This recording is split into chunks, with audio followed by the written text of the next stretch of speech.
Ciao e benvenuto o benvenuta in quest'ultima lezione dedicata alle funzionalità comuni tra gli elenchi e le librerie, in cui andremo a vedere come recuperare un contenuto cancellato, nel senso che sia dalle librerie che dagli elenchi si possono cancellare degli oggetti, rispettivamente dei file o delle righe degli elenchi, che poi possiamo andare anche a recuperare.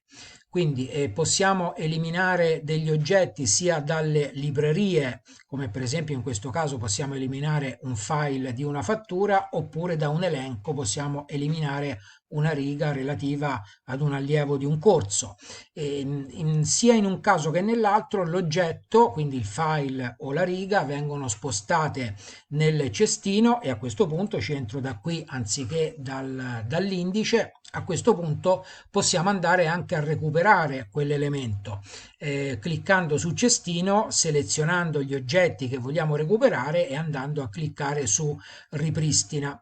Poi vediamo che gli oggetti, sia i file che gli elementi degli elenchi, possono anche essere eliminati, quindi clicchiamo sempre su cestino, selezioniamo gli oggetti che vogliamo eliminare e andiamo a cliccare su elimina. E una volta eliminati però vedremo che non saranno eliminati definitivamente, perché in SharePoint c'è anche un cestino di secondo livello, nel senso che quando li eliminiamo dal cestino di primo livello vengono spostati nel cestino di secondo livello e da questo possono essere recuperati e quindi reinseriti nel cestino di primo livello, da cui potranno poi essere reinseriti dove erano. E una volta ovviamente eliminati anche dal cestino di secondo livello, a questo punto saranno eliminati definitivamente dal sito SharePoint.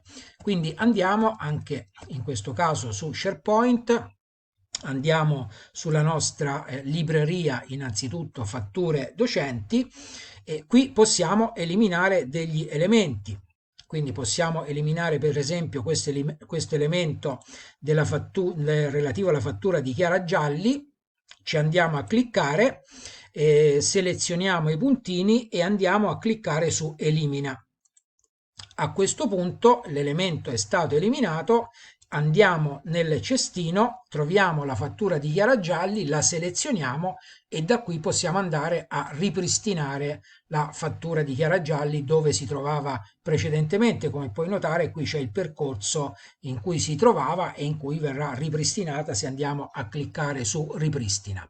Oppure possiamo cliccare su elimina e ovviamente in questo caso l'oggetto verrà eliminato. Proviamo a cliccare su elimina, la fattura di Chiara Gialli verrà eliminata dal cestino e a questo punto, spostandoci qua giù in basso, possiamo cliccare su cestino di secondo livello e troviamo la fattura di Chiara Gialli. Quindi selezionandola possiamo andare a ripristinarla nel cestino di primo livello e poi eventualmente dal cestino di primo livello anche dove si trovava originariamente, oppure andarla a eliminare definitivamente. Ovviamente tutte queste operazioni, siamo nella sezione in cui ci si occupa delle funzionalità comuni alle librerie e agli elenchi, possono essere compiute anche sugli elenchi.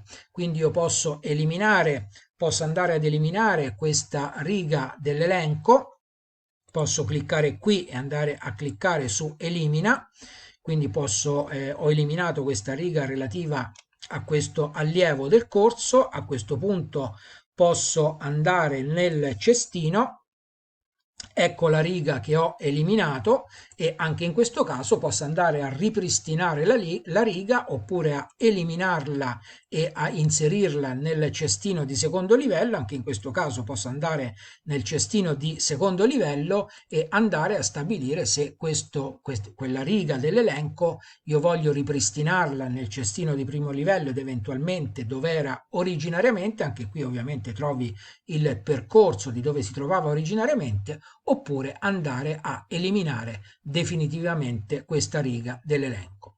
Quindi anche la funzionalità del recupero degli elementi dopo che sono stati messi nel cestino l'abbiamo vista, e quindi possiamo dire conclusa questa sezione. Ti aspetto nella prossima lezione. Ciao!